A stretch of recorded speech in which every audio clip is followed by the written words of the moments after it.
Hello everyone, welcome to my channel interdimensional spirituality. कैसे हो आप लोग? नमस्ते, मेरा नाम योगिनी है और मैं इंडिया से हूँ।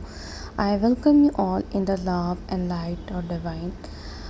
आज के इस संडे पॉडकास्ट स्पेशल में आप सभी लोगों का स्वागत है। और आज की मेरी गेस्ट हैं वृंदा जी, जिनके साथ पहले भी मैं पॉडकास्ट कर चुकी हूँ 2-3, और आप लोगों को वो पॉडकास्ट काफ़ी ज़्यादा पसंद आए। तो आज मेरी गेस्ट वही हैं, लेकिन आज का जो हमारा टॉपिक है वो काफ़ी ज़्यादा सेंसिटिव है। आज का मेरा टॉपिक है टॉक्सिक पेरेंटिंग के ऊपर, कि किस तरह से टॉक्सिक पेरेंटिंग हमारी पर्सनालिटी को, हमारी लाइफ को एक तरह से डिस्ट्रॉय कर रही है, और किस तरह से एक गलत नैरेटिव जो है सेट किया जा रहा है सोसाइटी में। तो मैं रिक्वेस्ट करूँगी आप सभी लोगों से कि प्लीज़ पूरा पॉडकास्ट सुनें, उसके बाद ही कोई कमेंट करें। बीच में आधा पॉडकास्ट सुन के या फिर सिर्फ टाइटल देख करके कमेंट ना करें। तो शुरू करते हैं आज का पॉडकास्ट टॉक्सिक पेरेंटिंग के ऊपर।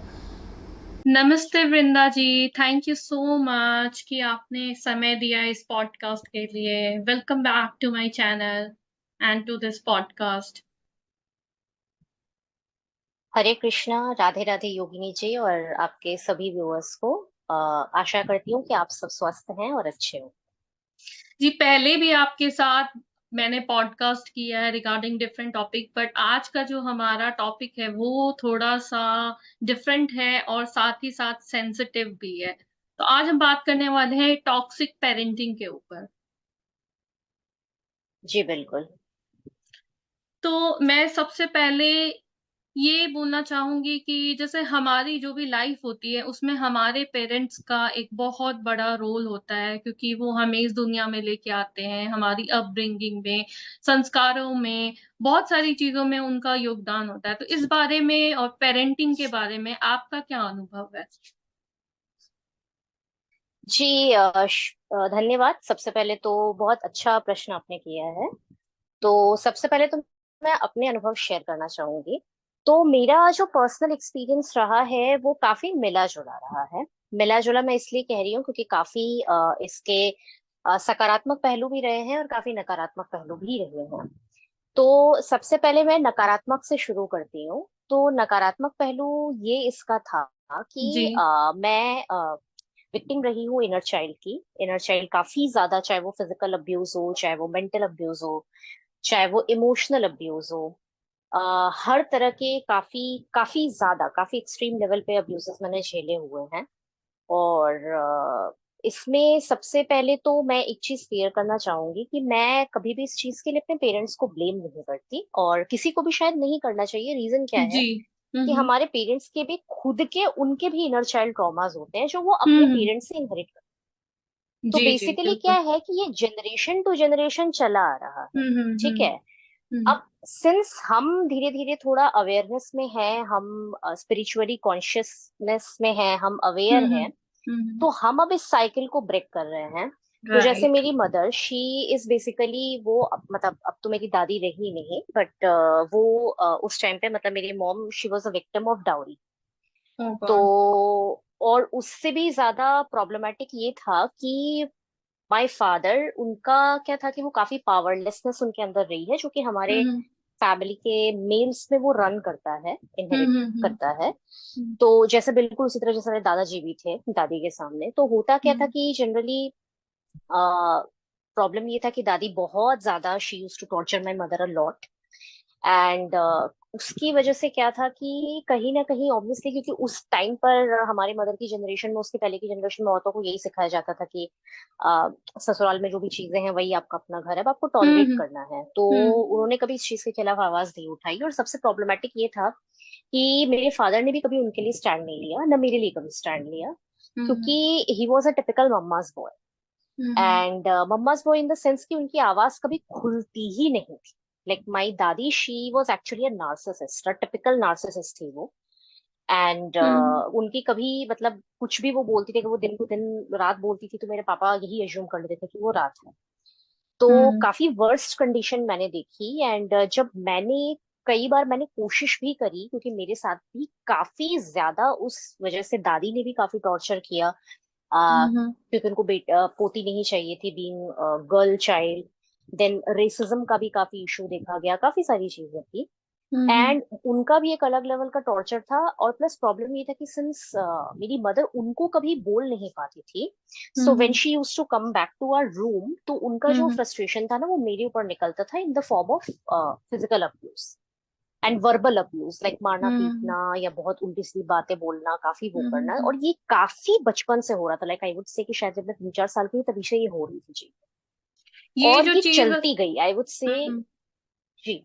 और ये एटलीस्ट मैं बताऊंगी कि ये तब तक चली जब तक मैं 25-26 साल की, ओके, ये जो चीज तब तक आपने ये बताई है कंटिन्यू ना, हुई। वृंदा जी, ये जो जी। चीज आपने बताई है कि जो हम आपकी मदर हैं वो और अपने इमोशंस को एक्सप्रेस नहीं कर पाती थी, तो वो जो गुस्सा है वो आपके ऊपर उतारती थी, ये वाली चीज आई थिंक 90% लोगों के साथ हुई है कि उनके पेरेंट्स को किसी के ऊपर गुस्सा आया तो आकर के अपने बच्चों पे उन्होंने उतारा है। तो बहुत सारे मेरे पास जो क्लाइंट्स हैं उन लोगों ने भी ये चीज बोली है कि उनके पेरेंट्स का गुस्सा उनके ऊपर ही उतरता था और वो इस चीज के विक्टिम रहे हैं।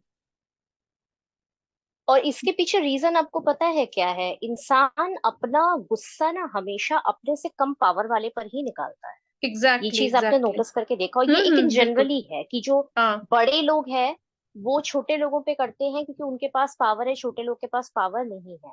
तो सिमिलरली जब हमारे ग्रैंड पेरेंट्स जो होते हैं वो हमारे पेरेंट्स पे टॉर्चर अगर करते हैं, तो हमारे पेरेंट्स ऑब्वियसली बिकॉज ऑफ जो एक टैबू इंडिया में है हम्म कि बड़े बुजुर्ग है, तो सिंस वो हमसे एज में बड़े हैं, तो हम्म। वो कुछ भी हमें बोल सकते हैं, हमें उनकी रिस्पेक्ट देनी है। जबकि मुझे लगता है कि आज के कॉन्टेक्स्ट में ये परसेप्शन चेंज होने की बहुत जरूरत है कि आप किसी को जो रिस्पेक्ट है वो उसके कर्मों की वजह से दीजिए, ना कि इसलिए कि वो एज में बढ़ रहा है।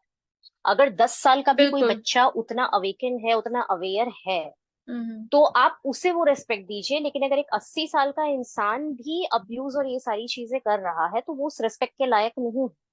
जी तो बिल्कुल, अब आई सिंस एग्री। उनकी चलती नहीं थी अपने उनके आगे, इन लॉस के आगे, तो वो वहां से सह लेते थे। लेकिन ऑब्वियसली क्योंकि हम छोटे होते थे, हम पावरलेस होते थे उनके सामने, तो वो फ्रस्ट्रेशन हमारे ऊपर निकलता था। तो ये आप समझ लीजिए कि एक 2-3 साल के बच्चे से लेकर के, जो 2-3 साल की एज से लेके 26-27 साल तक वो चीज टॉलरेट करना। और जब मेरी दादी की डेथ हुई 2019 में, हम्म उसके बाद मतलब काफी ज्यादा वो चीज, उस चीज ने मेरी मॉम के मेंटल, मॉम डैड दोनों के मेंटल, फिजिकल, इमोशनल हेल्थ को इतना खराब किया कि हम्म। आज वो दोनों कम से कम दोनों इंडिविजुअली 6-6, 7-7 बीमारी से दोनों परेशान है। इतनी मेडिसिन, मतलब आप समझ लीजिए कि ट्रॉमा जो होता है वो कितना भयानक हो सकता है, अब्यूज कितना भयानक हो सकता है इनर चाइल्ड का, कि वो आपको बीमार कर देता है।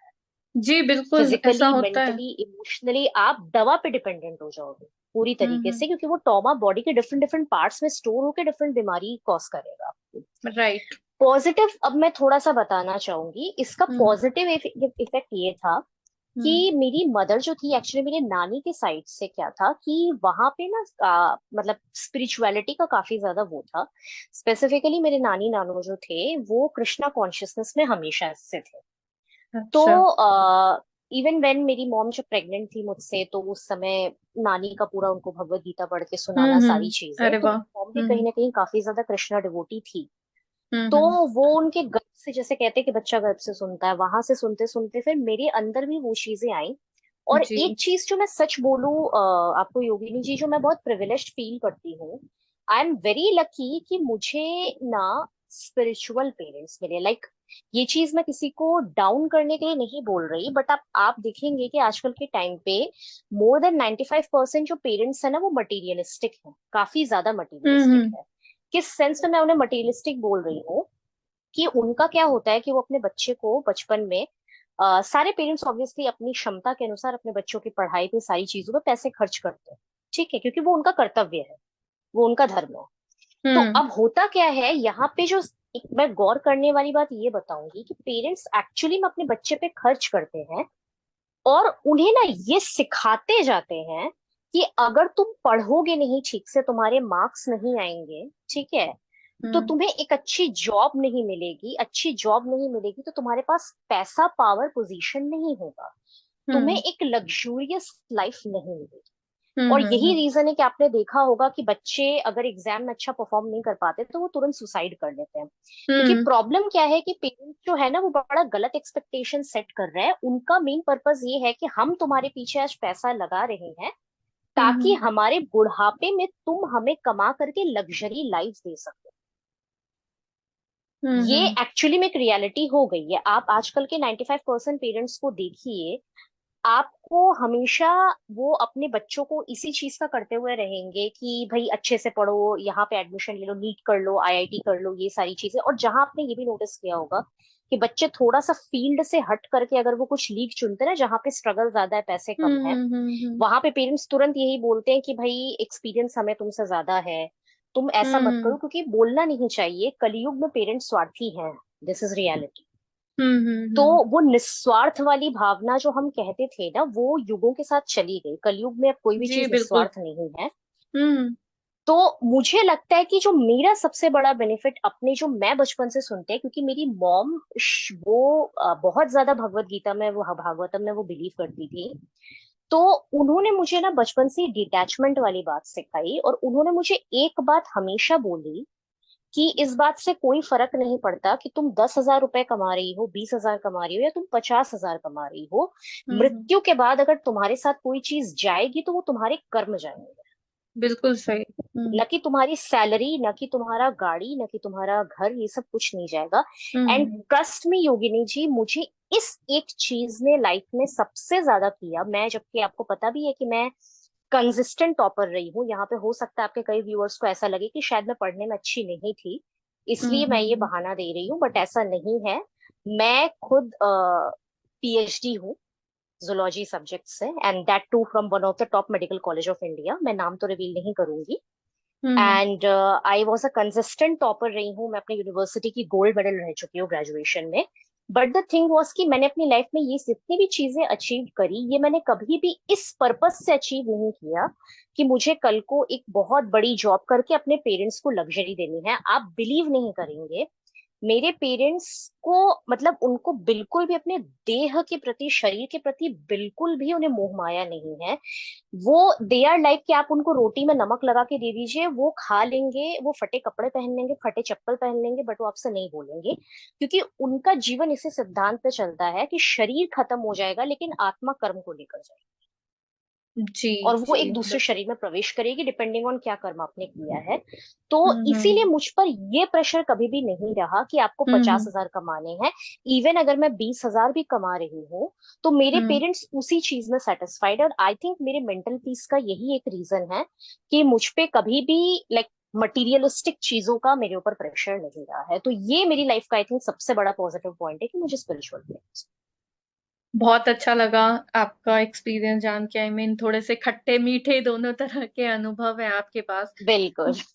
मेरे पास काफी ऐसे क्लाइंट आते हैं जो एक्चुअली में टीएफ जर्नी में हैं। आप भी जानती हो कि टीएफ जर्नी में हम्म, जो पेरेंट्स होते हैं उनका एक स्पेसिफिक रोल होता है। जनरली जो पेरेंट्स होते हैं वो कार्मिक ही मिलते हैं। तो आपका इस बारे में बिल्कुल। क्या ओपिनियन है कि डीएमटीएफ के पेरेंट्स की इस जर्नी में क्या भूमिका है, क्या रोल है उनका? देखिए, अब मैं यहाँ पे, क्योंकि मुझे पता है बहुत से व्यूअर्स हैं, तो मैं इसमें not only spiritual point of view, मैं हम्म खुद क्योंकि साइंस की स्टूडेंट रही हूँ और मेरा रिसर्च का टॉपिक भी न्यूरो साइंस पे था, तो मैं इसमें ना साइंस का एस्पेक्ट भी टच करूंगी। जी दरअसल जरूर। मुझे एक चीज पर्सनली ये चीज लगा है, और ये बात अगर मैं गलत बोल रही हूँ तो आई थिंक आपके व्यूअर्स में से अगर कोई साइकोलॉजिस्ट है या साइकियाट्रिस्ट है तो वो भी इस बात को, उन्होंने भी अपने पेशेंट्स में ये चीज इनकाउंटर करी होगी कि हम्म इंडिया में सबसे ज्यादा जो केसेस आते हैं ना मेंटल हरासमेंट के, वो 90% केसेस जो होते हैं ना मैक्सिमम, वो आपके ना पेरेंट्स के ही हरासमेंट के केसेस होते हैं। और हम्म। उसके पीछे, और प्रॉब्लम ये है कि क्योंकि कहीं ना कहीं प्रॉब्लम क्या है कि इंडियंस को ऐसा स्पेसिफिकली लगता है ना कि उनकी जो पेरेंटिंग है ना वो वर्ल्ड की बेस्ट पेरेंटिंग, उससे अच्छी ये तो है। पेरेंटिंग हो ही नहीं सकती है। बिल्कुल। और कई ऐसे रिसर्च पेपर्स तक प्रूव किए गए हैं कि किस तरीके से इंडियन पेरेंट्स की टॉक्सिक पेरेंटिंग ने बच्चों के फिजिकल, मेंटल, इमोशनल ग्रोथ को हैम्पर किया। इसके प्रॉपर हम्म प्रूवन साइंटिफिक रिसर्च पेपर्स हैं, और साइकेट्रिस्ट एंड साइकोलॉजिस्ट भी इस बात को मानते हैं। प्रॉब्लम सबसे बड़ी क्या है इंडिया में पेरेंटिंग की, जो एक सबसे बड़ा स्टेटमेंट हमें सुनने को मिलता है ना, वो ये है, जो पेरेंट्स का हमेशा का स्टेटमेंट रहा है हम्म कि हमने दुनिया देखी है, हम राइट। तुमसे बेहतर जानते हैं। हम्म अब देखिए यहाँ पे ना, मैं एक चीज जरा आपको, बहुत अच्छा एग्जाम्पल मैं आपको महाभारत से उठा करके देती हूँ, ठीक है। जी बिल्कुल। कि अगर आप महाभारत में देखेंगे, ठीक है, पांचों पांडवों को धर्म युद्ध करना पड़ा था कुरुक्षेत्र में, ठीक है। हम्म अब अगर पांचों पांडवों के हम पिता के को देखें, महाराज पांडु को, या उनके बड़े भाई महाराज धृतराष्ट्र को देखें, हम्म तो उन्होंने अपने समय में ना बहुत ज्यादा उनको युद्ध लड़ने नहीं पड़े। रीजन क्या था? भीष्म पितामह के कारण पहले ही आर्यवर्त के बहुत से क्षेत्र जो थे वो उनके अंडर में थे। तो मैक्सिमम क्या था, पांडु जी की तो बहुत जल्दी डेथ भी हो गई थी, हम्म लेकिन इनको बहुत ज्यादा युद्ध लड़ने, इनको स्ट्रगल एक्चुअली बहुत नहीं करना पड़ा था अपने रिसोर्सेस के लिए। बिल्कुल नहीं करना लेकिन पड़ा था ऑलमोस्ट। अपने पांडवों को अपने छोटे से हक के लिए भी उतने एज में जाकर के, like they all were at that, जब युद्ध हो रहा था महाभारत का, सब 80+ की एज में थे उस टाइम पर जाकर के, और पूरी जिंदगी उनको एक एक दाने दाने के लिए उनको स्ट्रगल करना पड़ा, ठीक है। अब यहाँ पर अगर इस हिसाब से अगर महाराज धृतराष्ट्र ने ये चीज बोला होता, या भीष्म पितामह, जिनको शायद कभी स्ट्रगल उतना करना नहीं पड़ा था, तो उनका शायद हम्म ये स्टेटमेंट था कि आ, शायद मे बी वो युद्ध होने ही नहीं देते, और वो चाहते भी नहीं थे कि युद्ध हो, क्योंकि उनको बहुत इजीली अवेलेबल हो गई थी चीजें, ठीक है, उनके एक्सपीरियंस हम्म के हिसाब से। लेकिन हम्म वहीं पे पांडवों को अपने हक के लिए लड़ करके स्ट्रगल करना पड़ा था। तो ये हम्म सेंटेंस तो मेरे हिसाब से बोलना टोटली गलत है कि हमें आपसे बेहतर मालूम है। और उसके पीछे रीजन ये है कि हर एक इंडिविजुअल को उनके अपने पूर्व जन्म के कर्मों के अनुसार अलग अलग तरह के स्ट्रगल दिए गए हैं। तो आप राइट। ये चीज, अब पेरेंट्स के अपने कर्म हैं, बच्चों के अपने कर्म हैं, तो कभी भी दोनों की जर्नी सेम हो ही नहीं सकती। आप मुझे दुनिया एग्जैक्टली। में दिखा दीजिए, आप मुझे ऐसे पेरेंट्स, एक भी आप मुझे दिखा दीजिए जिसमें पेरेंट्स और बच्चे की जर्नी बिल्कुल सेम रही हो, पॉसिबल है ही नहीं, एकदम ही हम्म पॉसिबल नहीं है।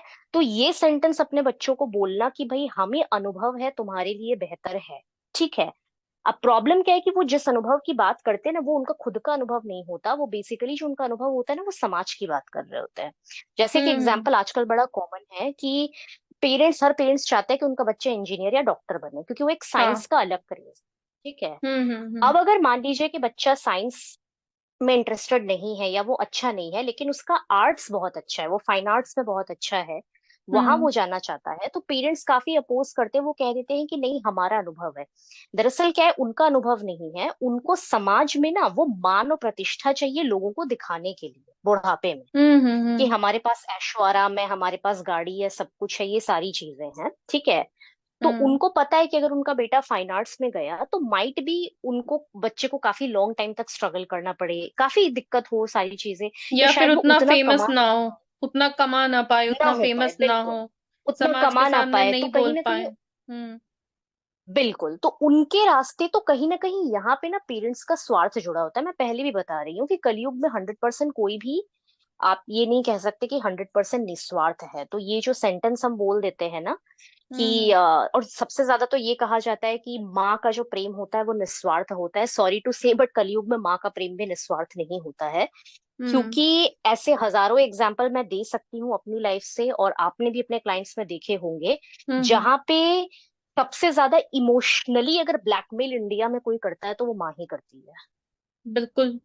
मैं तो सबसे सारे ज्यादा इमोशनल ब्लैकमेल करती है। मैं तो सारे केसेस देख के यही बोलूंगी कि इंडियन पेरेंटिंग जो है वो वर्ल्ड की सबसे वर्स्ट पेरेंटिंग है, सबसे बेकार पेरेंटिंग है।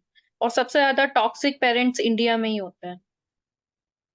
और एक और चीज मैं बताऊंगी, अभी कुछ दिन पहले मैं इंस्टाग्राम पे एक रील भी देख रही थी, एक हम्म रैंडम रील मेरे सामने प्रॉप अप हुआ, जहाँ पे एक इंडियन मदर जो थी वो अपने छोटे से बच्चे को अपनी गोद में सुला रही थी, एंड उसका दूसरा जो बच्चा था वो, उसको वो अपने हाथ से खाना खिला रही थी। एंड हम्म उसने कंपैरिजन के लिए एक फॉरेन की किसी लेडी का वीडियो डाला था, जिसमें वहां बच्चे होते हैं, उनको अलग से रूम में, अलग कॉट में सुलाया जाता है, और वो हाँ लोग डेढ़ उनको। दो साल के होते ही आपने देखा कि वो अपना खाना अपने हाथ से खाते हैं। और उस हम्म लेडी ने एक्चुअली में इस चीज को बहुत नेगेटिवली प्रोपोगेट किया, और उसने ये ग्लोरीफाई किया हम्म कि इसीलिए इंडियन माए बेस्ट होती हैं, क्योंकि वो हम्म अपने बच्चों को अपने सीने से लगा करके रखती है, और उन्हें खुद से कोई काम नहीं करने देती। तो मुझे एक चीज सबसे बड़ी ताज्जुब बात ये लगी, मैंने कमेंट डाला भी था उनके रील में, बट उनको शायद वो बहुत खराब लगा कमेंट, तो उन्होंने डिलीट कर दिया। हम्म आपको सच में लगता है कि ये बेस्ट पेरेंटिंग है, जहां पे आप अपने बच्चे को बैठ करके, अभी भी मतलब वो बड़ा सा हो गया 5-6 साल का, आप उसे अपने हाथ से खिलाए जा रहे हो, और शायद आपको यही दिखता होगा, यही रीजन है कि सब के सब मम्माज बॉय और मम्माज गर्ल बने पड़े हैं, तो यही यही सबसे बड़ा इसीलिए रीजन इंडिया है। में इंडिपेंडेंट होने में प्रॉब्लम आती है। हाँ, यहाँ पे लड़कों का जो सबसे बड़ा प्रॉब्लम है ना, क्योंकि वो 5 साल का बच्चा है, अभी वो 25 साल का और 30 साल का भी हो जाएगा, लेकिन अभी वो बच्चा ही रहेगा।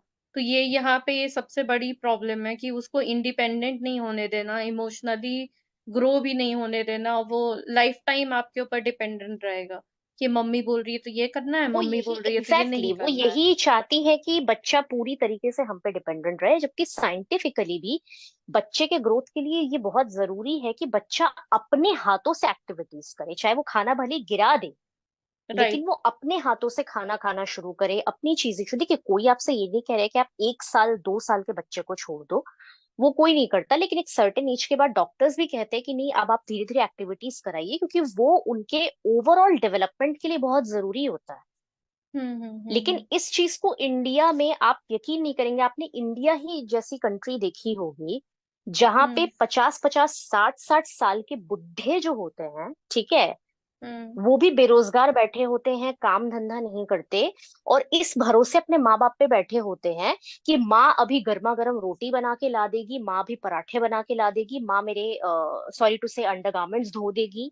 ठीक है, फॉरेन में लॉन्ड्री तक लोग खुद से करते हैं अपना, और यहाँ पे 50-50 60-60 70 साल के जो मर्द होते हैं, उनकी लॉन्ड्री उनकी या तो माँ कर रही होती है, बाद में वो एक्सपेक्ट करते हैं कि उनकी बीवियां करें। ठीक है, तो हम्म। आप मुझे ये बताइए कि जो पेरेंटिंग आपको फिजिकली, इमोशनली, मेंटली डिपेंडेंट बना रही है किसी दूसरे इंडिविजुअल पे, वो कहाँ से बेस्ट पेरेंटिंग हो सकती है? बिल्कुल। एक्चुअली इंडिया में एक बहुत ही कॉमन स्टेटमेंट, और आप कुछ भी बोलो तो एक जो लाइन है ना वो बार बार आती है कि माँ बाप भगवान होते हैं, और भगवान का रूप है, माँ बाप ही भगवान है। वो जो बोल रहे हैं वो सही है, जो कर रहे हैं वो सही है, हमारे लिए जो डिसीजन ले वो सब कुछ सही है। तो इस बारे में आप क्या बोलना चाहेंगे कि क्या माँ बाप सच में भगवान होते हैं? जी, सबसे पहले तो मुझे भी पता है, ये पूरे बचपन से हम लोग भी सुनते हैं, बट थैंकफुली, जैसा मैं बोलूंगी, मैंने पहले भी आपसे कहा था हम्म कि मेरे घर में एक सबसे बड़ी पॉजिटिविटी यही थी कि इसके ठीक उलट मेरी माँ ने मुझे हमेशा यही चीज सिखाया कि जो भगवान है, जो परम ब्रह्म है, वो एक ही है जिन्होंने हर एक जीवात्मा को, इंक्लूडिंग हमारे पेरेंट्स को, बनाया है। तो जैसा कि श्रीमद् भगवत गीता मेंशन भी करती है, तो अब मैं आपको कुछ चीजें यहाँ पे, थोड़ा सा हम चलते हैं, थोड़ा सा देखते हैं कि स्क्रिप्चर्स में, हमारे शास्त्रों में, चाहे वो सनातन शास्त्र में हो, चाहे वो और भी रिलीजन में, इस्लाम में और क्रिश्चियनिटी वगैरह में, क्या कहा गया है। ठीक है, तो जैसा कि जितनी मेरी रिसर्च थी, ठीक है, जी। हाँ मैं हाँ। जितना अपने लेवल पर ढूंढ पाई, ठीक है, तो उसमें मैं सबसे पहले जो अपना स्टार्ट करूंगी, वो मैं यही करूंगी कि भगवत गीता का जो अध्याय 14 है, उसके हम्म श्लोक नंबर 4 में 3-4 जो श्लोक आया है, थर्ड एंड फोर्थ श्लोक, उसमें भगवान श्री कृष्ण कहते हैं, सर्व योनिषु कौन्तेय मूर्तयः संभवति या तासाम ब्रह्म महद्देनी रहम बीज प्रदः पिता। अर्थात वहां पे ये अर्जुन को वो बहुत क्लियर कट समझाते हैं कि जो प्रकृति है, बेसिकली वो है हमारी डिवाइन मदर, जिसके गर्भ में जीवात्माओं की उत्पत्ति होती है, हम्म और उन जीवात्माओं को जो बीज प्रदान करता है, जिसे साइंस की लैंग्वेज में हम कहते हैं स्पर्म जिसे बोला जाता है, हम्म। तो वो जो बीज प्रदान करने वाले पिता है, वो और कोई नहीं, वो श्री नारायण है। ठीक है, हम्म ये उन्होंने साफ वहां पे क्लियर स्टेटमेंट में बोला है कि डिवाइन मदर और डिवाइन फादर जो है, वही सारी जीवात्माओं की उत्पत्ति का कारण है। ठीक है। पूरे संपूर्ण आप श्रीमद् भगवत गीता में देखेंगे, वहां पर किसी भी जगह पर ये स्टेटमेंट कहीं पर दिया ही नहीं गया है कि जो हमारे बायोलॉजिकल मदर फादर हैं, ठीक है, वो कहीं पे भी वो भगवान है। सबसे पहले तो अच्छा एक चीज यहाँ पे जो मैं बताऊंगी, लोगों को जरा एक डिफरेंस समझने की जरूरत है कि देवता देवी देवता में और सच्चिदानंद परम ब्रह्म जिसे हम डिवाइन कहते हैं, जो वो एक सोर्स है जहां से हर जीवात्मा की उत्पत्ति हुई है, दोनों में डिफरेंस है। तो हमारे बिल्कुल। आप जितने भी उठाएंगे शास्त्रों को, चाहे वो आप स्कंद पुराण में से लीजिए, आप पद्म पुराण से लीजिए, वेदों से लीजिए, मनुस्मृति से लीजिए, कहीं से भी लीजिए, माता पिता की जो तुलना की गई है, जो उनको कहते हैं ना कि उनका स्थान बहुत ऊंचा है, उनका स्थान ऊंचा देवी देवताओं से बताया गया है, न कि सच्चिदानंद परम ब्रह्म से बताया गया है। जो हम सबने स्कूल में एक श्लोक पढ़ा होगा ना, भूमेह गरीयसी माता स्वर्गात उच्चतरः पिता जननी जन्म भूमिश्च स्वर्गादपि गरीयसी। यानी कि माँ का जो स्थान है वो भूमि से भी ऊंचा है और पिता का स्थान स्वर्ग से भी ऊंचा है, ठीक है। तो इसके अलावा जैसे एक बहुत और बात आती है, जो हम सब जानते हैं कि जो भगवान गणेश थे, उन्होंने देवी पार्वती और देवी शिव की परिक्रमा करके संपूर्ण जगत की परिक्रमा उनको बताई गई थी। तो ये पद्म पुराण के सृष्टि खंड के 47/11 में इसका मेंशन आता है। सर्व तीर्थमयी माता सर्व देवमय पिता मातरम पितरम तस्मात् सर्व यत्नेन पूज्यते, जिसका अर्थ ये है कि माता सर्व तीर्थों के समान है और पिता जो है वो संपूर्ण देवताओं का स्वरूप है। इसीलिए हमें सभी प्रकार से माता पिता की केयर करनी चाहिए। आप जी जितने भी बिल्कुल। श्लोक उठा रही होगी नीचे, कहीं पे भी माता पिता को परम ब्रह्म नहीं बताया गया है, कहीं पे भी ये डेफिनेशन नहीं आती है। तो मुझे आज तक ये चीज समझ में नहीं आया कि ये जो मिसकंसेप्शन आया है ना कि माता पिता भगवान है, क्योंकि जो हम भगवान की बात करते हैं ना, भगवान वर्ड को हटाइए, हम सच्चिदानंद परम ब्रह्म की बात करते हैं, जो सोर्स है, हर जीवात्मा का सोर्स है, डिवाइन। जो इस यूनिवर्स का, मल्टी यूनिवर्स का, मल्टी कॉस्मोस का सोर्स है, ठीक है। वो अनंत है, वो आदि है, उनकी कोई सीमा नहीं है, ना उनके ऐश्वर्य की सीमा है, ना उनके रूप की सीमा है, किसी चीज की वो आदि है, वो अनंत है, ठीक है। तो अब आप खुद एक लॉजिकल एक बात सोचिए कि जो पेरेंट्स एक फिजिकल बॉडी के अंदर है, एक हाड़ मांस के बने शरीर में है, जिनको बीमारी लग जाती है, जिनको अजीब अजीब तरह के मतलब ऐसी ऐसी बीमारियां लगेंगी, ट्रॉमास भी जिनके हैं। इलाज की दवा की उनको जरूरत पड़ेगी, जिनके अंदर इतना ट्रॉमा है, जिनको पैसे कमाने की जरूरत है, खाना पीना चलाने के लिए, सारी चीजें करने के लिए, आप वैसे एक भौतिक मतलब शरीर को आप कैसे मतलब उस परम ब्रह्म से कंपेयर कर सकते हो, जिसका विस्तार कहीं से न तो शुरू है न तो खत्म है।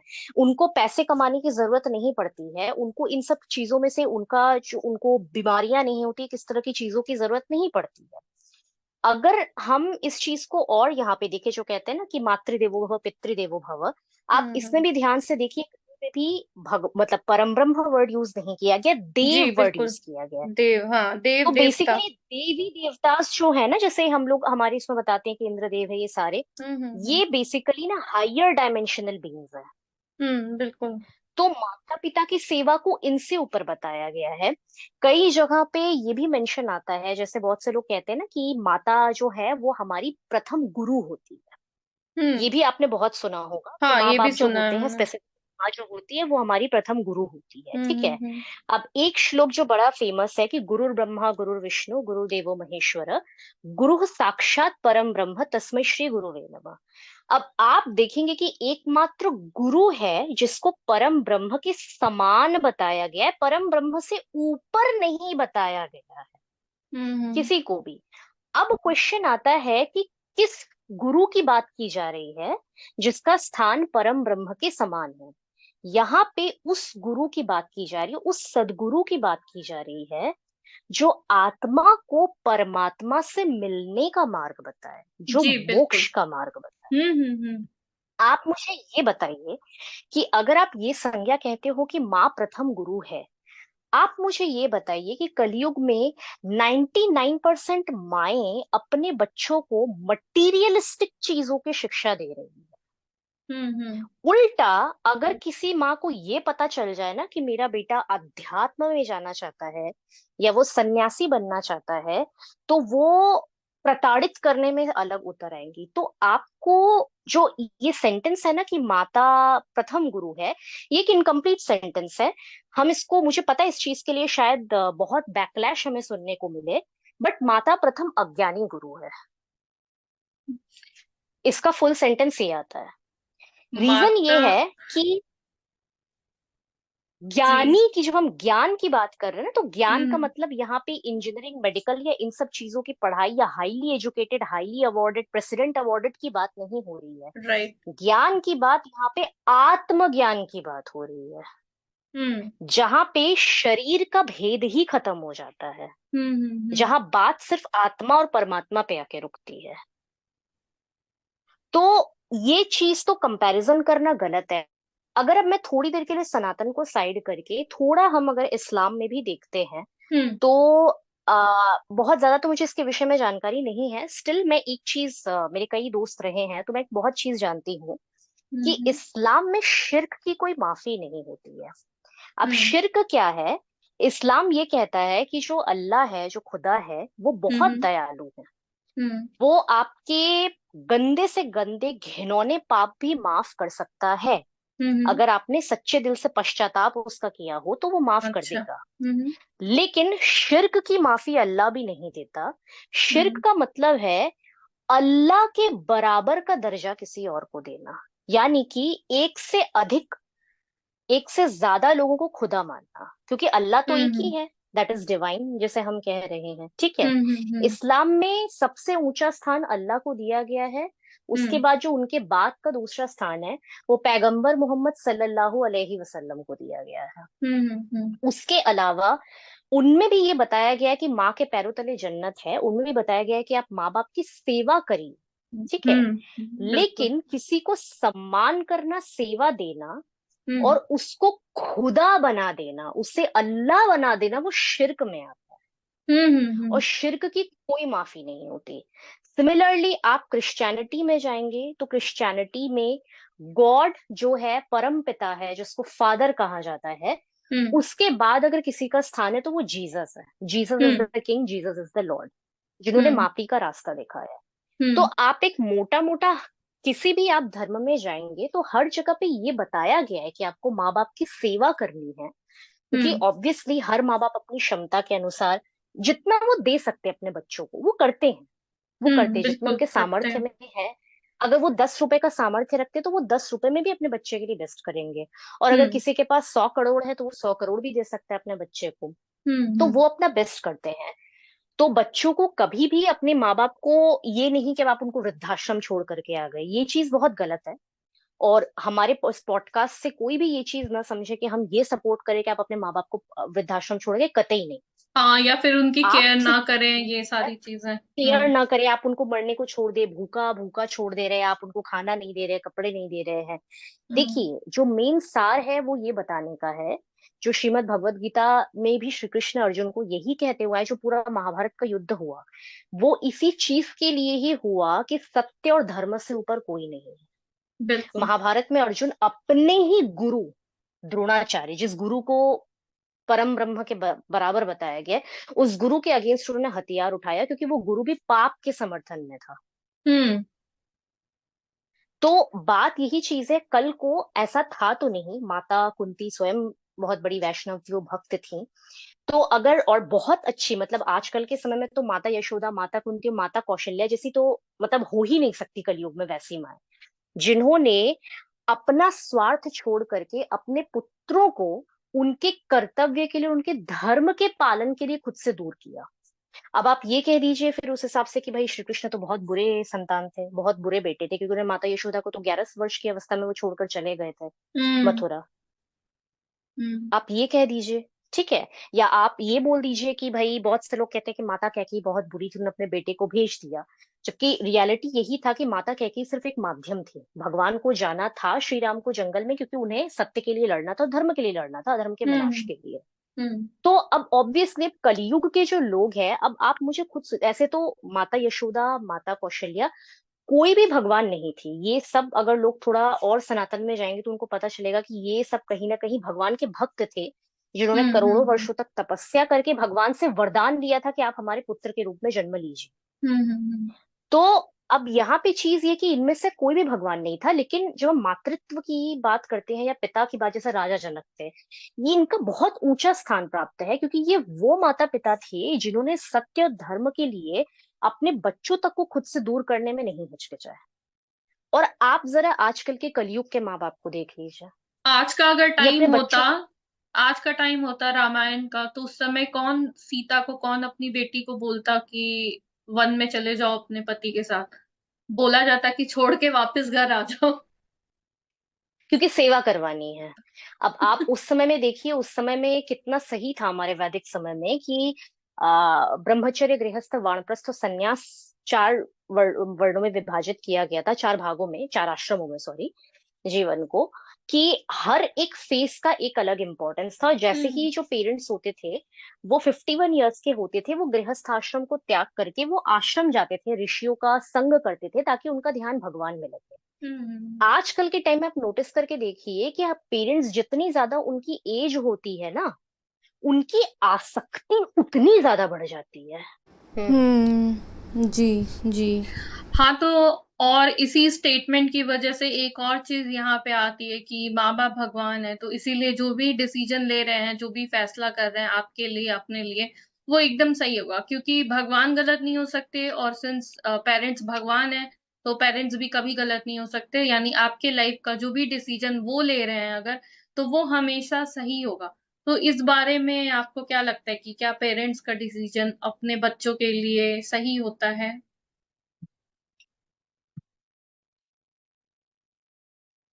देखिए, अब ना इस पे मैं एक बहुत सीधा एग्जाम्पल आपको कोट करूंगी, इसका सीखने को मिलेगा। अगर भगवान के डिसीजन गलत, तो पेरेंट्स की बात कर रहे हैं कि पेरेंट्स भगवान है और उनके डिसीजन सही है, हम्म तो अभी जो स्थिति इंडिया में चल रही है ना, वो हम्म मुझसे आपसे किसी से भी छुपा नहीं है। ऑल दो कहने को लोग ये कहते हैं कि हेलो। पीछे का सबसे बड़ा रीजन भी इंडिया के टॉक्सिक पेरेंट्स ही है, और क्योंकि वृंदा जी, वो आपकी गलत आवाज सही डिसीजन से लेने नहीं के आ रही है। बाद। तो ये जो स्टेटमेंट है कि माँ बाप भगवान होते हैं, इससे एक और चीज यहाँ पे उभर के आती है कि उनके डिसीजंस, माँ बाप अगर भगवान होते हैं तो फिर उनके डिसीजंस हमेशा करेक्ट होंगे, अपने बच्चों के लिए भी और अपने लिए भी। तो आपकी क्या इस बारे में राय है कि क्या वो डिसीजन जो लेते हैं वो हमेशा सही होते हैं, क्योंकि वो भगवान है? जी देखिए, इसका सबसे बेस्ट एग्जांपल तो मिल जाए, पर मैं आप हर कोई इस चीज से बहुत वाकिफ है।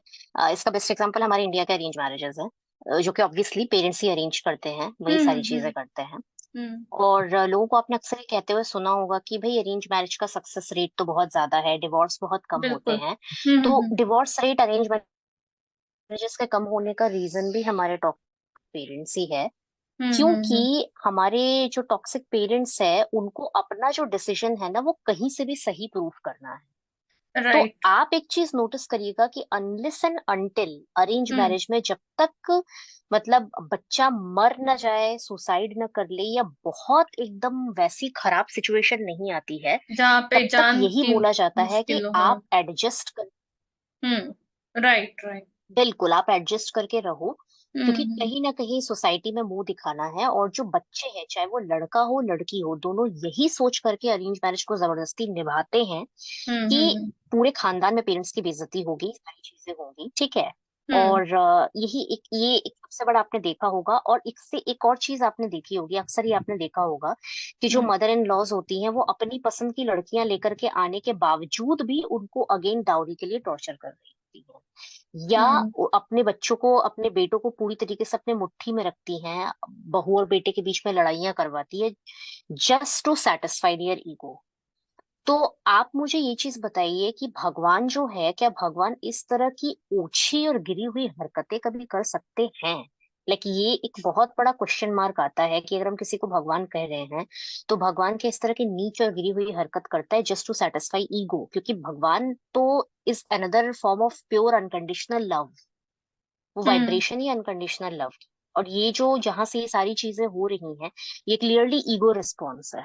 आप करियर बिल्कुल। के मैटर में भी बच्चों को देखिए, आप जरा नोटिस करके करियर के मैटर में भी देखिएगा कि जहाँ पे बच्चे अपने पेरेंट्स की पसंद का करियर चुनते हैं, और हम्म उसमें अब बच्चा चाहे जैसे भी, कई सारी वेब सीरीज भी इस चीज पर आई है कि जहाँ पर बच्चे मतलब पेरेंट्स की उम्मीदों पर खरा उतरते उतरते लास्ट में उन्होंने सुसाइड ही कर लिया, कि ऐसा अब उनसे बहुत सारे केसेस आए जस्ट भी टू हैं। सेटिस्फाई देयर फॉल्स ईगो कि भाई हम्म हमारा बच्चा तो डॉक्टर है, हमारा बच्चा तो इंजीनियर है, यही करते हम्म करते उनका ईगो, बच्चों पेरेंट्स की ईगो सेटिस्फाई करते करते ही निकल जाती है। ठीक है।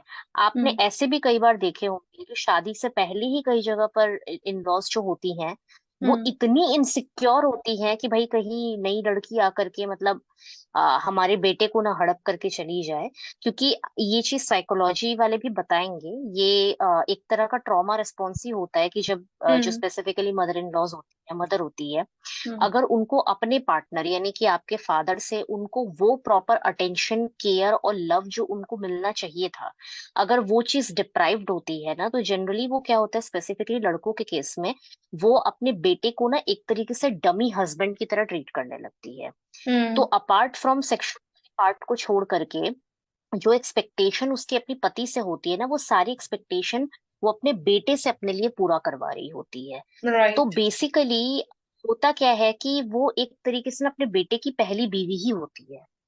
अब सीन क्या होता है कि अगर कोई दूसरी लड़की आती है तो वो इतना इनसिक्योर हो जाती है ना, कि उनको लगता है कि भाई हमारे हस्बैंड को कोई हमसे छीन लेगा, तो उनको लगता है कि वो जो उनका अटेंशन, उनको केयर जो एक अलग लेवल का मिल रहा था ना, वो उनको अब नहीं मिल पाएगा। तो वो बेसिकली अपनी बहू को एक तरीके से सौतन की तरह ट्रीट करने लग जाती हैं। और वही फिर रीजन बनती है अपने बेटे के अच्छी खासी मतलब मैरिज लाइफ के वाट लगाने का। तो ऐसे हम्म। एक्सपीरियंस हर हर दूसरे इंडियन हाउस होल्ड में आपको देखने को मिल जाएंगे। तो अब आप बताइए कि इन सारी चीजों को देखने के बाद अगर पेरेंट्स भगवानी होते तो क्या औरतें डाउरी के केसेस में क्या वो जल रही होती, क्या उनको मारा जाता, क्या उनका खून खराबा किया जाता, क्या अपने खुद के बच्चे सुसाइड करते? पॉसिबल नहीं थी ना ये सारी चीजें, अगर पेरेंट्स भगवान है तो, क्योंकि भगवान इस तरह की हीनियस क्राइम कभी कर ही नहीं सकते। तो अब आपके व्यूअर्स को आई थिंक खुद ये चीज एक मॉरल डिसीजन लेना चाहिए कि अब बच्चों को कई बार ये चीजें भी कही जाती है कि भाई उनको इतना मारा पीटा जाता है, इतना मारा पीटा जाता है, हम्म जस्ट बिकॉज कि एक अजीब सा रैट रेस लगा हुआ है कि भाई हमें प्रूव करना है कि आप बेस्ट हो। तो राइट। आप मुझे ये बताइए कि इतना मारपीट के अब्यूज करके उसके अंदर जो एक ट्रॉमा रिस्पॉन्स बन जा रहा है, अब तो वो आगे, instead of breaking the cycle, आप वो आने वाली जनरेशन्स को भी पास ऑन कर रहे हैं। हम्म ठीक है। तो क्या ये किसी भी तरीके से हेल्दी है? तो ये सारी चीजें सुन करके आप लॉजिकली या साइंटिफिकली ये चीज आप सोचिए कि क्या एक्चुअली में इंडियन पेरेंटिंग बेस्ट है, या ये टॉक्सिक पेरेंटिंग है? हम्म इंडियन पेरेंटिंग तो टॉक्सिक पेरेंटिंग का सबसे बड़ा एग्जाम्पल है आज की डेट में। और बहुत सारे प्रॉब्लम्स इनफैक्ट मेरे पास जितने लोग आते हैं सबके अंदर चाइल्डहुड ट्रॉमा है। अगर भगवान ने आपको पाला है तो आपके अंदर चाइल्डहुड ट्रॉमा कहाँ से आया? और सबसे बड़ी बात है, आपके पेरेंट्स अगर एक दूसरे के कार्मिक है तो आपस में लड़ क्यों रहे? भगवान लड़ेंगे आपस में? बिल्कुल नहीं। और ऐसे कई केसेस आपने सुने होंगे जहाँ पे बच्चे, मतलब ये आजकल बहुत ज्यादा है भी, कि जहाँ पे हम्म खुद फादर जो है वो अपनी डॉटर्स को मोलेस्ट कर रहे हैं, रेप कर रहे हाँ, हैं। ये तो एक तो अलग ही चीज एक आजकल हो काफी गई है, तो सारी चीजें ऐसी कलयुग है। सुनने में आ रही है, हम्म बिल्कुल। तो आप मुझे ये चीज बताइए कि क्या इस तरह की चीजें आपको लगता है कि भगवान कभी इतना हीनियस क्राइम कर सकता है? तो हम्म ये चीजें कहाँ से जस्टिफाइड है? तो ओवरऑल ये जो हमारे भारतीय समाज में ये जो माँ बाप भगवान होते हैं, ये जो स्टेटमेंट दिया जाता है ना, ये पूरी तरह से गलत है। कोई भी भगवान की जगह नहीं ले सकता है। और आपको अपना कॉन्शियस चॉइस लेना पड़ेगा कि आप क्या अपनी लाइफ में डिसीजन ले रहे हैं। क्योंकि एज एन एडल्ट आपको एक कॉन्शियसनेस मिली है, आपका सोल है, आपकी जर्नी है। तो आप किसी के ऊपर डिसीजन मेकिंग के लिए डिपेंडेंट नहीं हो सकते, चाहे वो आपके बायोलॉजिकल पेरेंट्स ही क्यों ना हो। जी बिल्कुल। और यहाँ पे एक बहुत मज़ेदार ट्रेंड देखने को आ रहा है जो हमारी सोसाइटी में, काफ़ी मेरी क्लाइंट्स ना ऐसी आई भी हैं पूछने। काफ़ी बार ऐसा हुआ है कि जैसे ज़्यादातर मैंने देखा है लड़कों के केस में कि वो अफ़ेयर चलाते हैं, रिलेशनशिप में जाते हैं 2 साल, 3 साल, 5 साल, 10 साल, इवन 10 साल भी मैंने देखा है। और फिर बाद में जाकर के वो मना कर देते हैं अपने जो भी बॉयफ्रेंड, गर्लफ्रेंड, ज़्यादातर मैंने कहा कि लड़कों के केस में मैंने देखा और उनका रीज़न क्या देंगे, हमारे पेरेंट्स नहीं मानेंगे और पेरेंट्स को दुखी करना सबसे बड़ा क्राइम है और तुम चाहे जियो मरो लेकिन पेरेंट्स को अब मैं दुखी नहीं कर रहा या नहीं कर रही हूँ और आई एम राइट, मैं सही हूँ बिल्कुल और पेरेंट्स को दुखी ना करते हुए मैंने ये डिसाइड किया है कि अब इस रिलेशनशिप को रहने दो, मैं जाके अरेंज मैरिज कर रहा हूँ या कर रही हूँ। तो ये कहाँ तक जस्टिफाइड है कि इस तरह से आप रिलेशनशिप में जाते हैं और पेरेंट्स का बहाना देके आप एंड टाइम पे अपने पार्टनर तो को इस छोड़ पे के ना मैं चले एक जाते बहुत हैं। अच्छी लाइन बोलना चाहूँ। जी, बिल्कुल। जी।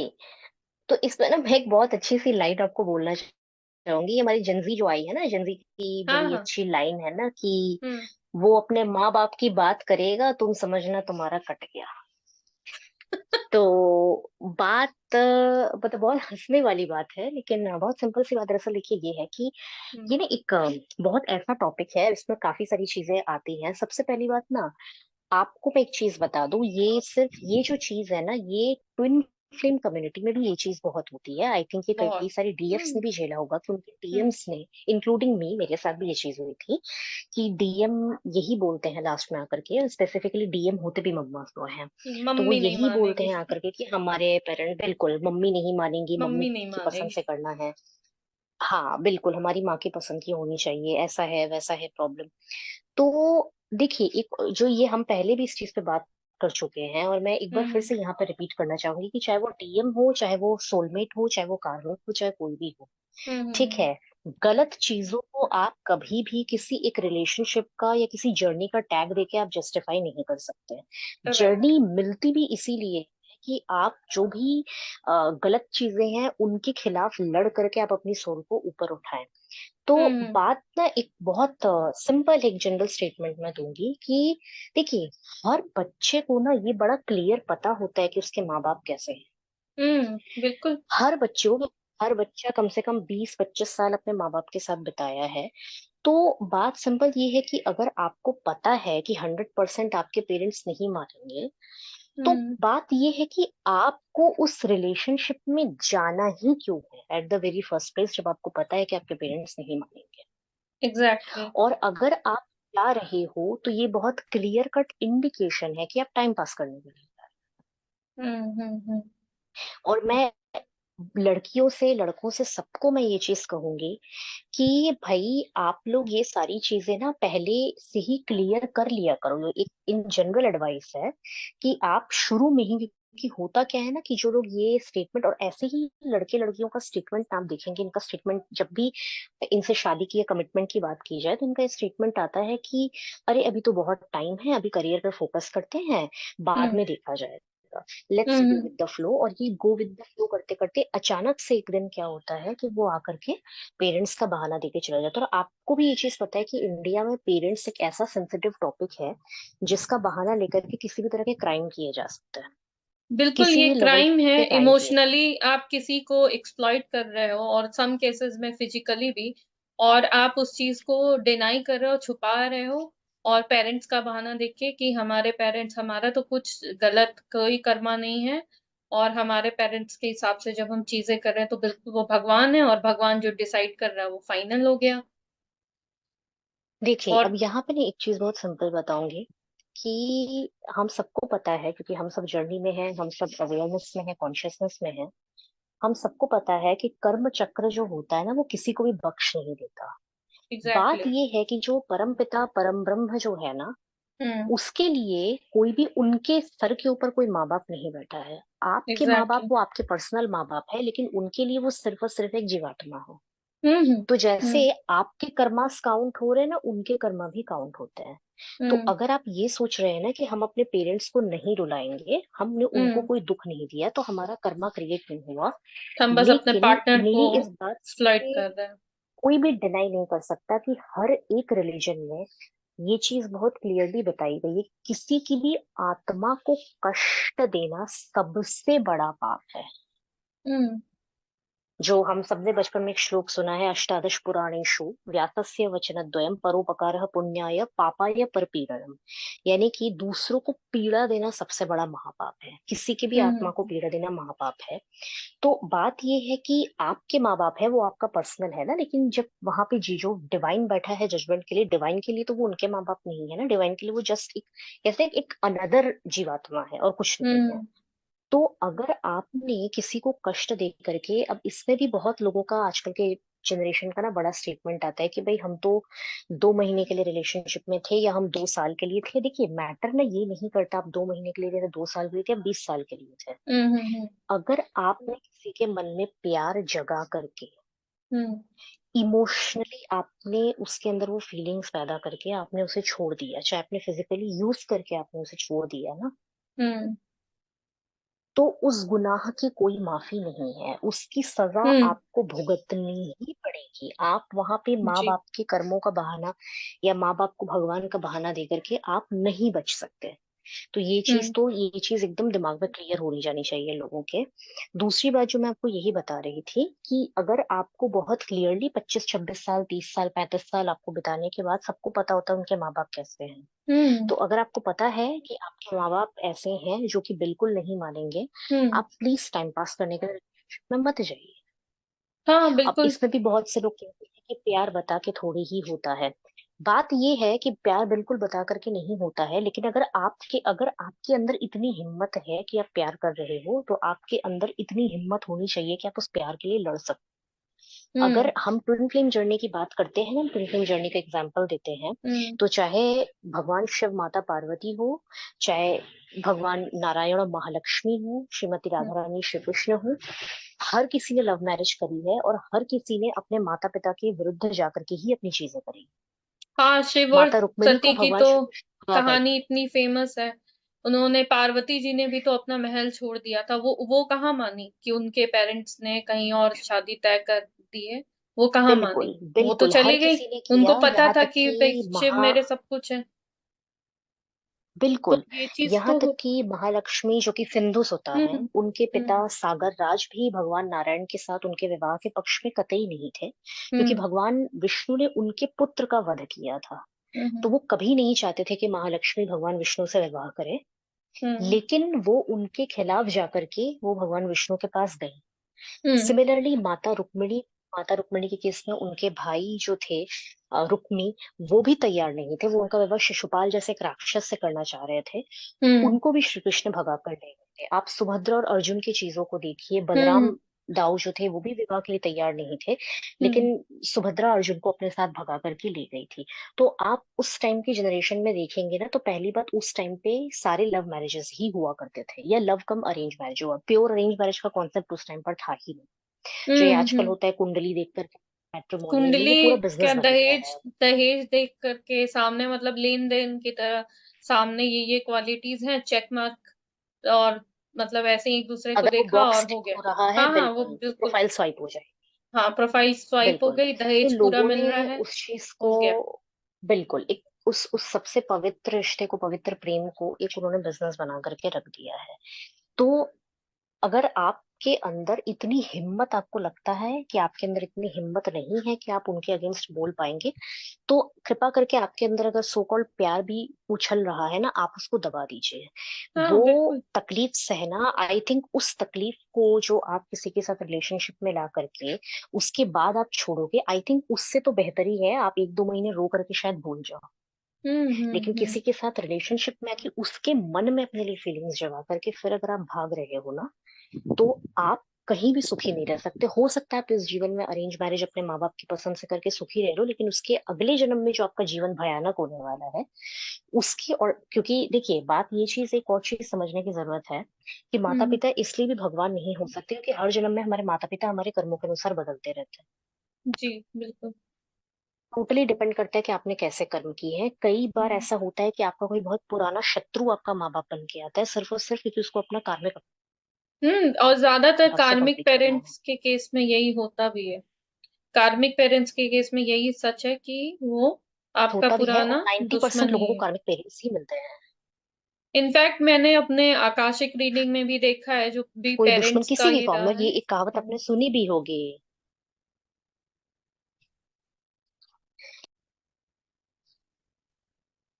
हम्म।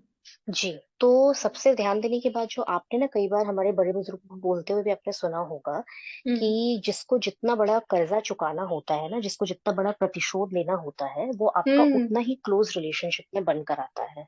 हाँ। और सबसे क्लोज रिलेशनशिप माँ बाप का ही होता है। हम्म।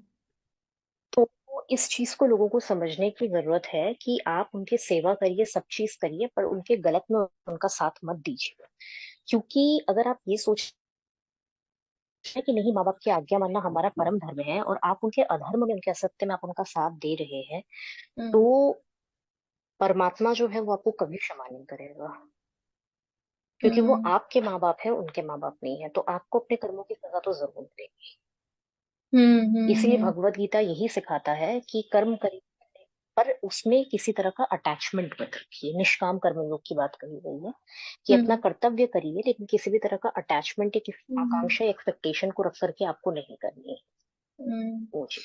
तो जो इस लोग बारे भी में तो मेरा बस यही हाँ, कहना जो है। लोग भी इस तरह से अपने पार्टनर को जैसे धोखा देते हैं, जैसा आपने बोला कि इस जीवन में सुखी रह भी जाए, वैसे मोस्टली ऐसा देखा गया है कि इस जीवन में भी सुखी नहीं रहते हैं। लेकिन मैंने बहुत सारे केसेस ऐसे आकाशिक रीडिंग में देखे हैं जहां पे उन्होंने अपने पार्टनर को पिछले जन्म में धोखा दिया है या कुछ इस तरह से किया है, और इस जन्म में वो उस चीज को चुकता कर रहे हैं। तो अगर कोई आज भी ये सोचता है ना कि इस तरह से हम धोखा देके चले जाएंगे, कोई भी बहाना लगा के, तो वो जो कर्म है ना, वो आपका पीछा छोड़ने वाले नहीं है। तो अगर आपको अपने पेरेंट्स का बहाना देना है, तो बिल्कुल स्टार्टिंग में अपने आप को समझाइए कि मेरे पेरेंट्स नहीं मानेंगे और मुझे आगे नहीं बढ़ना है, ना कि दूसरे के ऊपर अपने पेरेंट्स की जिम्मेदारी डालिए। जी बिल्कुल, ये एक काइंड ऑफ एस्केपिज्म का रूट ही लोगों ने बना लिया है कि हम्म।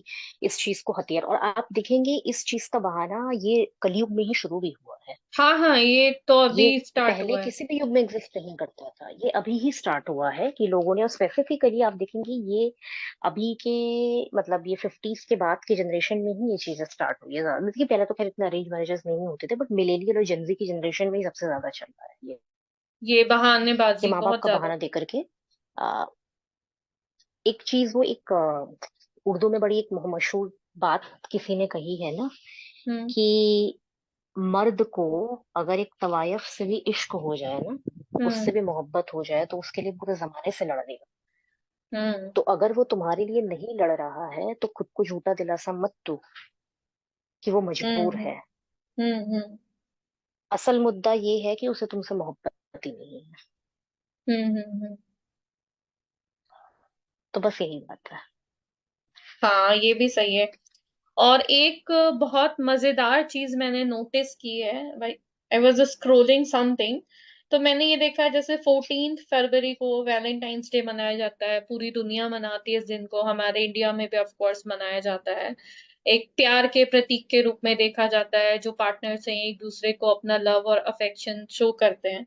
तो मैंने देखा इस दिन को स्पेसिफिकली चूज किया गया है मातृ पितृ दिवस के रूप में।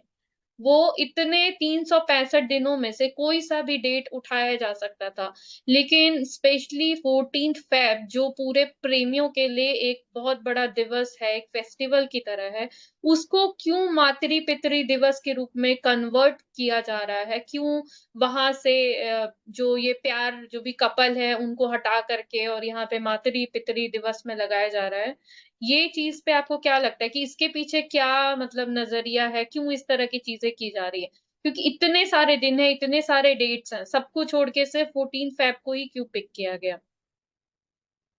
देखिए, इसके पीछे ना वही मानसिकता, वही चीज आती है ना, कि माता पिता जो है, ये कहीं ना कहीं उस पर्टिकुलर दिन को इसीलिए चूज किया गया है, ये शो करने हम्म। के लिए कि माता पिता को आप नहीं छोड़ सकते, भले ही आप किसी और को छोड़ दो। ये चीजें मेरे भी उसमें आई थी, नॉलेज में आई थी 2-3 साल पहले। और हम्म। मैंने कई ऐसे वीडियोस भी देखे थे जहां इस दिन माँ बाप को मंदिर के अंदर बैठा करके, मंदिर के अंदर उनके बच्चों से उनके चरण धुलवाए जाते हैं, और उनकी आरती की जाती है, जस्ट लाइक जैसे हम्म हमें भगवान की करती है। हम्म तो हम्म मुझे ये चीज समझ नहीं आता है कि कितना बड़ा पाप आप कर रहे हो कि आप मंदिर के अंदर, जहाँ की एक गरिमा है, जिसको एक प्रतीक के रूप में हम मानते हैं कि हाँ ठीक है भगवान का निवास है, ऑब्वियसली क्योंकि प्राण प्रतिष्ठा की जाती है मंदिरों में, तो आप वहां पे बैठा करके आप एक देह मांस हाड़ के शरीर के मनुष्य के आप चरण धुलवा रहे हो, आपकी पूजा, उसकी पूजा करवा रहे हो, हम्म और ये सारी चीजें करवा रहे हो। देखिए बात ये है कि माता पिता का तो कोई दिल नहीं होता है ना, आपको ये जो चीजें करनी है ये सब तो आप डेली भी कर सकते हो ना अपने घर पे।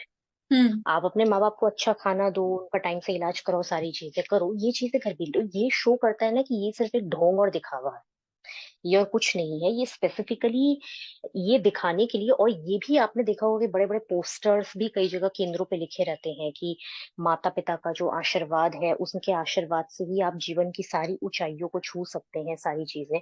अब देखिए मैं यहाँ पे भी एक बहुत लॉजिकल बात बताऊंगी, ठीक है? ये जो आशीर्वाद का कॉन्सेप्ट है, अब कभी और आपके पॉडकास्ट पे बात की जाएगी इन सब चीजों पे। आपको हम्म पता है हर चीज एनर्जी होती, ठीक है?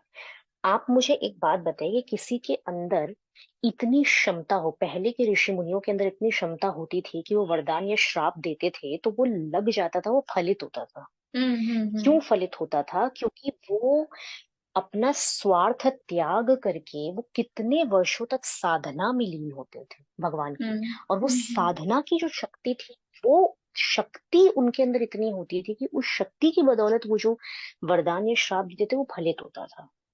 हम्म आप मुझे एक बात बताइए, आजकल के टाइम की इतने मटीरियलिस्टिक पेरेंट है जो पूजा भी सिर्फ और सिर्फ दिखावे और अपने स्वार्थ के लिए करते हैं।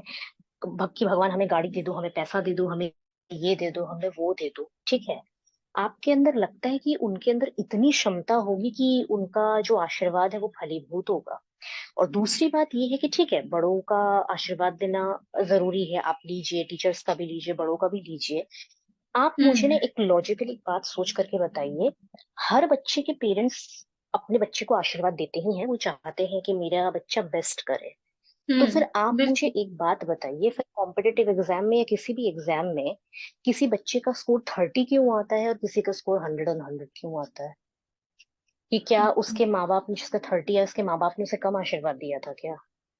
हम्म या कोई ऐसा बच्चा होता है जो बड़ी सी कंपनी खड़ा करा देता है, और दूसरा वहीं पे हो सकता है कोई टॉपर बच्चा हो जो स्ट्रगल कर रहा हो अपनी पहली जॉब के लिए, वहीं उसका कोई हम्म बैचमेट हो जो फेलियर रहा हो, कंपार्ट जिसको आता हो, उसने बड़ी बिजनेस खड़ी कर दी, तो क्यों उसके पेरेंट्स ने उसको ज्यादा आशीर्वाद दे दिया, फिर इसके पेरेंट्स ने इसे कम आशीर्वाद दिया था? तो ऐसा कुछ नहीं है। लोगों को समझने की जरूरत है कि आप जो भी अपने जीवन में बनते हो उसमें सबसे पहला जो रोल होता है वो आपके प्रारब्ध का होता है। प्रारब्ध का सिंपल सा मतलब है कि जो आपने अपने पूर्व जन्म के कर्मों से किया है, पूर्व इनहेरिट आपने जन्म किया के है, यहाँ तक कि आपका संचित कर। करियर, सब कुछ आपके पूर्व जन्म के कर्म ही, जो भी संचित आपके कर्म है वही आपके प्रारब्ध, जिसको हम किस्मत भी कहते हैं। किस्मत कुछ नहीं है, हम्म आपके पूर्व जन्म के कर्म है। तो हम्म उसका फल होता है, प्लस जो आप अपना इस जन्म में जो भी आप अपनी मेहनत, अपना पुरुषार्थ करते हैं, उसके बलबूते हम्म पे होता है। आप मुझे ये बताइए, कई बच्चे ऐसे होते हैं जो बहुत कम एज में अपने माँ बाप को खो देते हैं, अनाथ होते हैं, जिनको अपने माँ बाप का नाम भी पता नहीं होता, हम्म और वो कितनी ऊंचाइयों पर जाके, कई बच्चे ऐसे होते हैं जिनके माँ बाप उनके पैदा होते ही उनका बहिष्कार कर देते हैं, उनको अपने से दूर हम्म कर देते हैं, उनको फेंक देते हैं कहीं कचरे कूड़े के डब्बे पे। लेकिन वो हम्म बड़े होकर अपने लिए बहुत कुछ अच्छा अचीव करते हैं। तो आप मुझे एक बात बताइए, उनके पास कौन से, जहाँ जिनके खुद के पेरेंट्स उनको छोड़ दे, उनके पास किस चीज का आशीर्वाद होता है कि वो लाइफ में इतना बड़ा सक्सेस करता है? सही बात है। अब तुम कुछ बोलो। सही बात है। और मुझे तो लगता है कि 14 फेब का दिन एक तरह से इसलिए चूज किया गया है ताकि एक इनसिक्योरिटी भी है पेरेंट्स के अंदर कि कहीं बच्चा प्यार में ना पड़ जाए, कहीं हमसे दूर ना हो जाए। तो 14 फेब को भी उसको अपने आप से दूर नहीं जाने देंगे हम, उसको जी मातृ बिल्कुल, पितृ और दिवस पैसे भी में तो लगा खर्च के होंगे ना। रखेंगे। बिल्कुल, पैसे भी खर्च हो जाएंगे, तो वो चाहेंगे कि वो हम्म पैसे उनके ऊपर खर्च किए जाएं ज्यादा से ज्यादा। ओवरऑल बच्चे ये एक दिन सारा, भी अपने, हाँ, सारा कुछ ना एक टॉक्सिक पेरेंटिंग है। क्योंकि एक टाइम के बाद जब बच्चा आपका बड़ा हो गया है, एडल्ट हो गया है, तो उसको अपने डिसीजंस लेने का पूरा अधिकार है। हमारे भारत का संविधान भी अधिकार देता है, तो आप उस अधिकार से उसको वंचित क्यों करना चाहते हो और अपना जो डिसीजन है और उसके ऊपर सबसे क्यों बड़ी बात थोपना है चाहते हो। वृंदा जी कि ह्यूमन बींग्स को 1600 सा ब्रेन दिया गया है। तो मुझे ऑन करो रिकॉर्डिंग। जी, हुँ, तो योगिनी जी, इस पे मैं एक बात कहना चाहूंगी कि हुँ, बीइंग अ साइंस स्टूडेंट एक बात यही बोलूंगी कि भगवान ने जो भी है, नेचर ने सबको, हर एक इंसान को ना 1600 सेरेब्रल कैपेसिटी का एक बड़ा सा ब्रेन दिया है। और हाँ, वो इसीलिए दिया है कि वो अपने विचार खुद उत्पन्न करे, जो भी अपनी चीजें हैं वो खुद करे। तो अगर हर चीज माँ बाप को ही करना होता तो आई थिंक फिर हम बिना ब्रेन के पैदा होते हैं।